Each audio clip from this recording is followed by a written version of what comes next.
Assalamualaikum warahmatullahi wabarakatuh. Hai teman-teman, ketemu lagi dengan saya Siti Nurhalijah Sulaiman, kelas A, program studi pendidikan matematika. Di sini kita akan bahas lagi tentang mikroba, tapi dengan pokok yang berbeda teman-teman, yaitu mengenai bakteri, jamur mikroskopik, dan alga mikroskopik. Mari kita bahas satu persatu. Bakteri adalah organisme uniseluler dan prokariotik serta umumnya tidak memiliki klorofil dan berukuran remit atau mikroskopis. Bakteri memiliki ciri-ciri sebagai berikut. Yang pertama, organisme multiseluler. Yang kedua, prokariot atau tidak memiliki membran inti sel.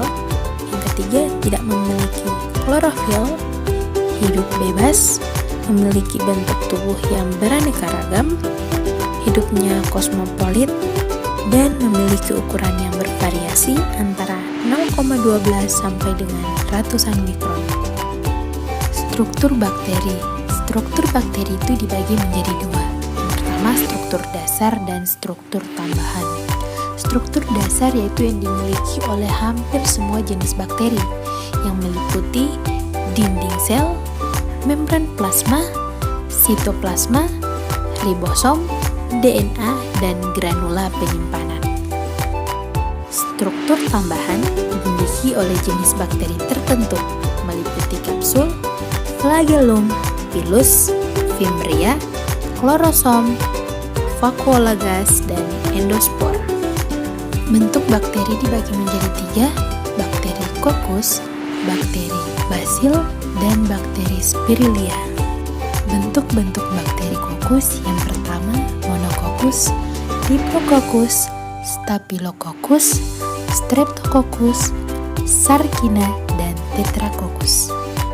Sedangkan bentuk-bentuk bakteri basil terdiri dari monobasil, diplobasil, dan streptobasil.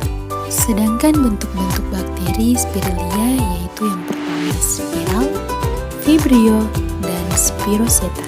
Sedangkan alat gerak pada bakteri terdiri dari monotrik, logotrik, amfitrik, dan peritrik. Dan yang terakhir yaitu faktor-faktor yang mempengaruhi pertumbuhan bakteri. Yang pertama yaitu pH, suhu, zat kimia, sumber nutrisi, konsentrasi garam, dan zat sisa metabolisme. Selanjutnya masuk pada materi yang kedua, yaitu jamur mikroskopik. Jamur mikroskopik adalah jamur yang dapat dilihat dengan bantuan mikroskop. Misalnya Rhizopus oryzae atau jamur tempe, Aspergillus, Saccharomyces, dan Candida albicans. Rhizopus oryzae atau jamur tempe merupakan mikroorganisme semi-saprofit dan organisme anaerob.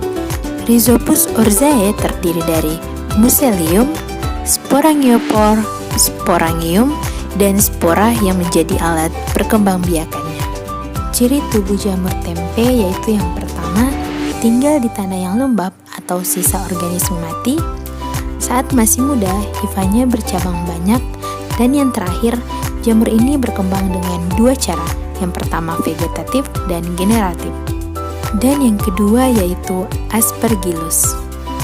Aspergillus adalah genus yang terdiri dari beberapa ratus spesies jamur yang ditemukan di berbagai iklim di seluruh dunia. Aspergillus pertama kali dikatalogkan pada tahun 1729 oleh pastor dan ahli biologi Italia yang bernama Pier Anthony Micheli. Ciri-ciri Aspergillus yaitu yang pertama, hifa bersekat, bersel satu atau bersel banyak, dan yang terakhir spora tidak berflagel. Dan yang ketiga yaitu Saccharomyces. Saccharomyces berasal dari bahasa Latin yang berarti gula jamur.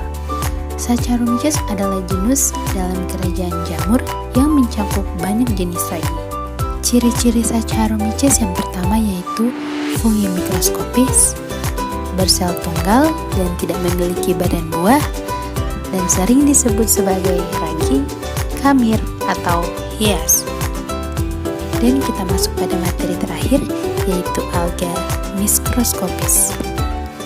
Alga mikroskopis adalah kelompok alga berdasarkan zat warna atau pigmentasinya.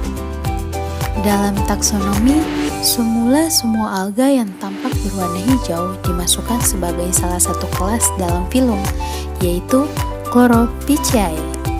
Klasifikasi alga mikroskopis terbagi menjadi 3. Yang pertama, Cyanobacteria atau alga biru hijau, yang kedua, Chlorophyta atau alga hijau, dan yang ketiga yaitu Chirosophyta atau alga coklat emas.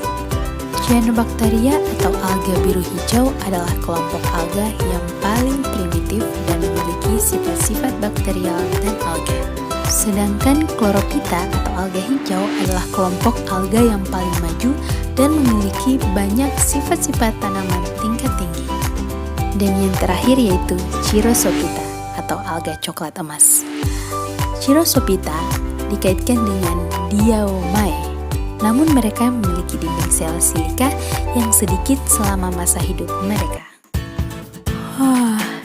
Tak terasa hari sudah malam dan materi pun telah selesai.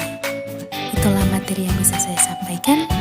Tetap ingat pesan ibu, menjaga jarak, menggunakan masker, dan mencuci tangan. Wassalamualaikum warahmatullahi wabarakatuh.